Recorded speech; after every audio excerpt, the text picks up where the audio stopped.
আপনাদের উপর শান্তি বর্ষিত হোক। আশা করি সবাই ভালো আছেন। তো কাতারে কিভাবে ভিসা চেক করবেন চলুন একেবারে ইজি সহজ আপনাদেরকে দেখিয়ে দিই। তো কথা না বাড়িয়ে চলুন আমি স্ক্রিনে চলে যাই, তারপরে কীভাবে ভিসা চেক করতে হয় দেখিয়ে দিচ্ছি। আপনারা প্রথমেই যে কোনো একটা ব্রাউজারে চলে যাবেন। আমি ক্রোম ব্রাউজার ইউজ করি। তো এইখানে আপনি এই যে আমি ভিসা চেক সার্চ করছিলাম, এইখানে ভিসা চেক দেওয়ার পরে এই যে MOI ভিসা ইনকোয়ারি সার্ভিস এটাতে দিবেন।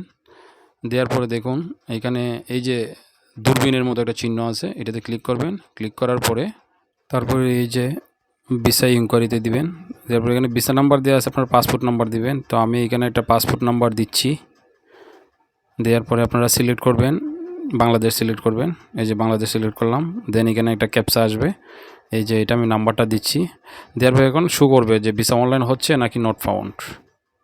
এই যে দেখেন রিকোয়েস্ট ভিসা নট ফাউন্ড। তো ইজিলি সহজে চেক করা যায়, এটা নিয়ে কোনো টেনশন হওয়ার কিছু নাই। ভিসা অনলাইন হলে দেখাবে। তো আশা করি সবাই ভালোভাবে বুঝতে পারছেন। ধন্যবাদ।